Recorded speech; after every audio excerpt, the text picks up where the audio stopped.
Hello guys. आज के इस वीडियो में हम बात करने वाले हैं रिप्लिकेशन ऑफ डीएनए के बारे में। लास्ट वीडियो की अगर मैं आपको बात बताऊं तो वहाँ पे हमने कुछ टॉपिक्स देखे थे जो कि डीएनए पे बेस्ड थे। यानी लास्ट वीडियो अपना डीएनए के ऊपर था और डीएनए की अपनी स्ट्रक्चर और बाकी जितनी भी चीज़ें थी वो हमने वहाँ पे उसकी पढ़ ली थी। आज जो है एक टॉपिक है अपना पैकेजिंग ऑफ डीएनए, उसको छोड़ते हुए एक छोटा सा टॉपिक है रिप्लिकेशन ऑफ डीएनए, उसको हम पहले ले लेते हैं। इसके बाद जो है पैकेजिंग ऑफ डीएनए हम पढ़ेंगे।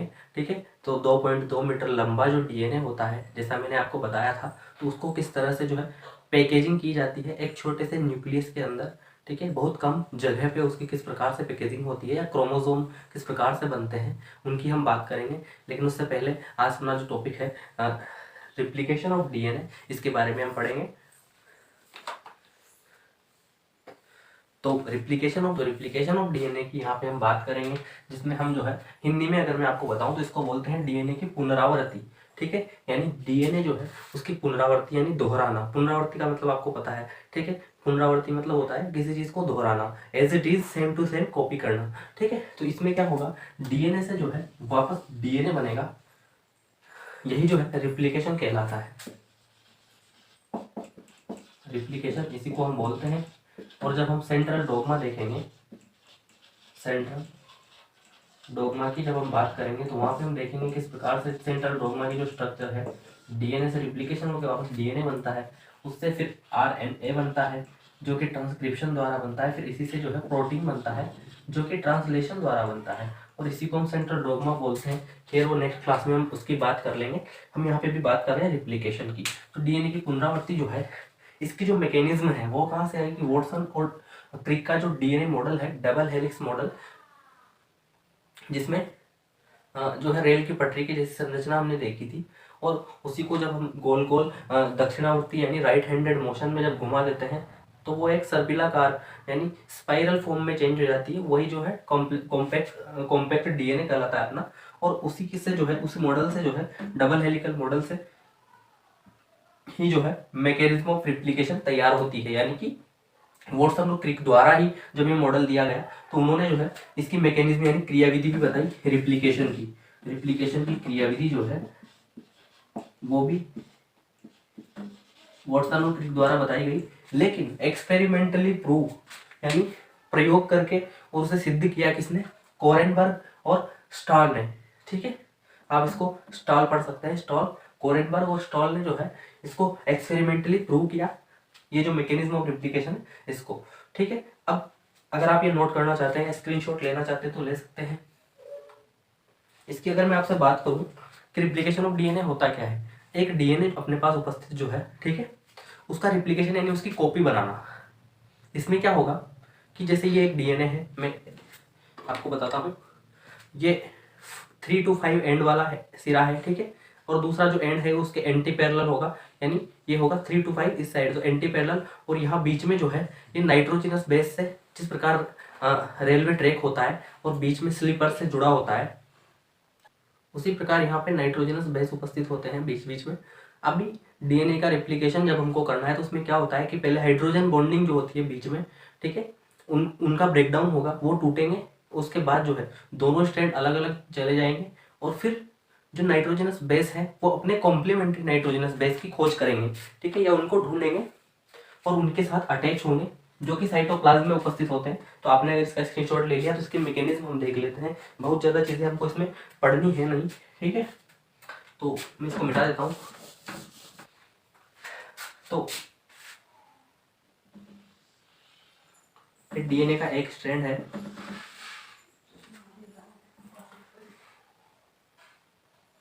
इसके पास नाइट्रोजनस बेस पेयर्स हैं। अब यहाँ पे क्या होगा, इनका ब्रेकडाउन होगा, यहाँ से जो है इनका टूटना शुरू होता है। तो ये कुछ इस प्रकार से पहले इसको जो है, पहले क्या होगा देखो, मैं आपको बताता हूँ। पहले तो जो है इसको हम सीधा करेंगे। अभी मैं जस्ट इसकी मैकेनिज्म आपको बता रहा हूँ। बाद में हम जो है पैकेजिंग ऑफ डीएनए के बाद जब रिप्लिकेशन के अलावा जब सेंट्रल डोग्मा की स्ट्रक्चर जब हम देखेंगे, यानी सेंट्रल डोग्मा जब हम पढ़ेंगे, उसके बाद हम पढ़ेंगे कि कौन कौन से एंजाइम्स जो है इसके अंदर काम आते हैं, इसको जो है इसकी जो कोइलिंग है, इसका जो स्ट्रेन है, इसको खत्म करने में, इसकी हाइड्रोजन बॉन्डिंग है उसके ब्रेकडाउन में, ठीक है। तो वो उसके लिए जो है कुछ एंजाइम्स की आवश्यकता होती है, उनकी हम बाद में बात कर लेंगे। तो ये छोटी सी क्लास होने वाली है अपनी, जिसके अंदर हम इस टॉपिक को कंप्लीट कर लेंगे। अब क्या होगा इसके बाद, यहां से जो है नाइट्रोजनस बेस पेयर्स का जो है ब्रेकडाउन होता है। मैं एक बार अलग पेन यहाँ पे इस्तेमाल कर लेता हूँ जिससे आपको पता रहेगा।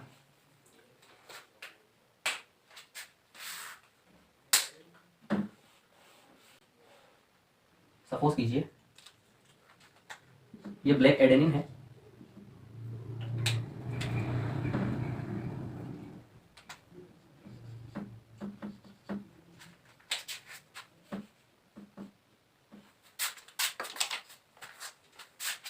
और ये अटैच होगा ग्रीन के साथ, यानी थाइमिन के साथ डीएनए के अंदर।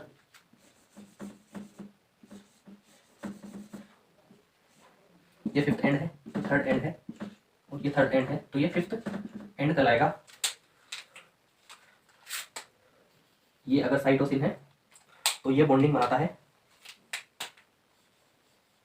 ग्वानिन के साथ। तो अब आपको ये समझ में आ रहा होगा। अब अगर यहाँ पे ये है उपस्थित,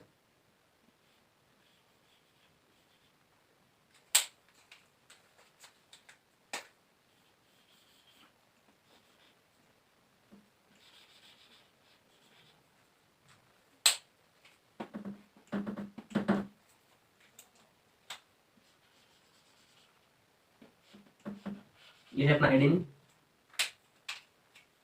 और इसकी बॉन्डिंग होनी है थाइमिन से। अब क्या होगा कि यहाँ पे जो है ब्रेकडाउन हो चुका है। यहाँ पे क्या हुआ,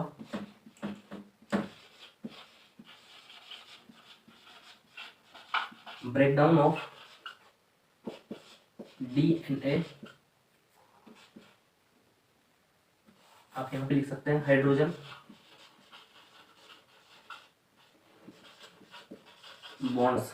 हाइड्रोजन बॉन्ड्स का यहाँ पे ब्रेकडाउन होता है, और जो साइटोप्लाज्म है, न्यूक्लियोप्लाज्म के बाहर ही रहेंगे, साइटोप्लाज्म जो है और न्यूक्लियोप्लाज्म में जो नाइट्रोजनस बेस बिखरे पड़े होते हैं, जैसे सपोज कीजिए किसी जगह पे ये नाइट्रोजनस बेस बिखरा पड़ा है,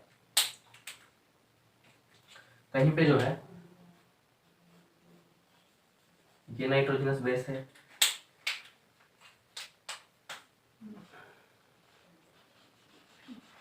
कहीं पे ये पड़ा हुआ है।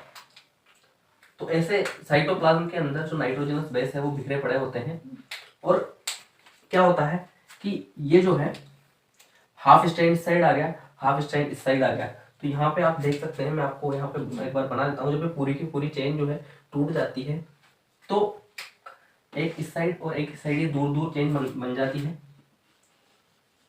फिर यहाँ पे जो है एक नए स्ट्रैंड बन जाते हैं, क्योंकि ये जो साइटोप्लाज्म में उपस्थित नाइट्रोजनस बेस है वो अटैच हो जाते हैं इनके साथ और नया स्ट्रैंड बना लेते हैं।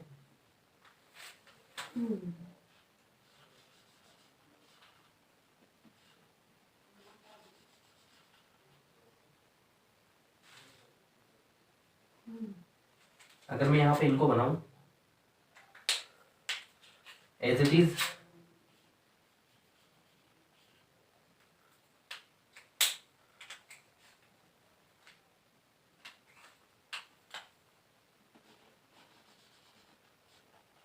तो आप यहाँ पे देख पा रहे होंगे कि ये जो है ये ब्लैक और ये ब्लैक, यानी इसको आप साइटोनिन कुछ भी मान लीजिए अभी।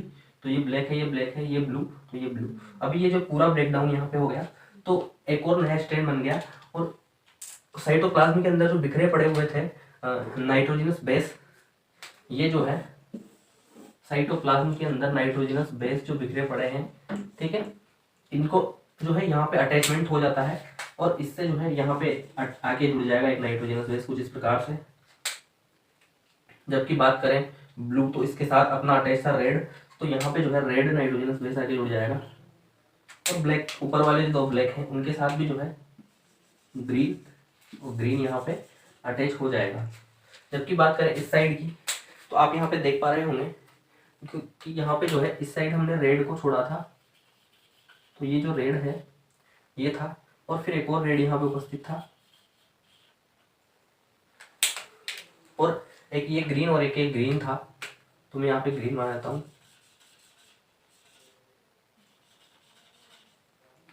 अब इनके भी जो है कॉम्प्लीमेंट्री नाइट्रोजनस बेस जो है वो इनसे अटैच हो जाएंगे यहाँ पे आके।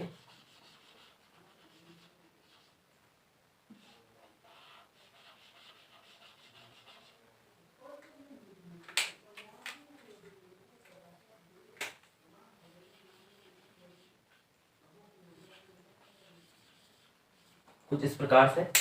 तो अगर मैं इनकी बात करूं तो ये जो दो स्ट्रैंड हैं, ये जो दोनों स्ट्रैंड हैं जिन्हें आप देख पा रहे होंगे, ये कहलाएंगे कॉम्प्लीमेंट्री यानी पूरक। ठीक है, ये जो है इनके पूरक हैं, ये जो टूटे इनके ये पूरक नाइट्रोजनस बेस यहाँ पे आके नाइट्रोजनी क्षारक जो है यहाँ पे आके इनसे जुड़ जाते हैं और एक नया स्ट्रैंड बना लेते हैं। तो ये जो दोनों स्ट्रैंड है, ये वाला और ये वाला आधा, ये कॉम्प्लीमेंट्री स्ट्रैंड कहलाते हैं। ये दोनों जो है कॉम्प्लीमेंट्री स्ट्रैंड कहलाते हैं। और ये जो है पुराने आधे, ये क्या कहलाते हैं, पेरेंटल स्ट्रैंड को हम बोल सकते हैं। और यहाँ पे इसकी जो नेचर है वो सामने आती है, जिसको हम बोलते हैं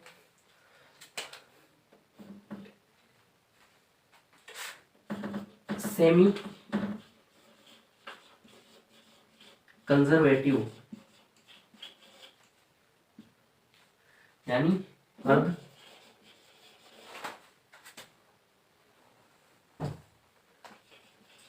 संरक्षी प्रकृति यहाँ पे ये दर्शाते हैं। अर्ध संरक्षी से मेरा मतलब है कि नए जो डीएनए बने, एक डीएनए से दो डीएनए बन गए, लेकिन आपको यहाँ पे दिख रहा होगा कि आधा जो डीएनए है वो पुराना है, यानी आधी जो कोडिंग है, मैंने आपको बताया था कि डीएनए जो है जेनेटिक इन्फॉर्मेशन अपने पास रखता है, तो इसकी आधी जो कोडिंग है यानी आधी जो जेनेटिक इन्फॉर्मेशन है, आधा जो डाटा है वो पुराना है, यानी आधा जो है वो अर्ध संरक्षी का यहाँ पे काम कर रहा है, यानी उसका संरक्षण हो चुका, आधा जो डेटा है उसका यहाँ पे संरक्षण हो चुका है इस डीएनए के अंदर, दोनों डीएनए के अंदर। इसीलिए जो है इसकी प्रकृति सेमी कंजर्वेटिव इसको हम बोलते हैं, या सेमी कंजर्वेशन का नियम यहाँ पे लगता है और अर्ध संरक्षी का नियम यहाँ पे लगता है।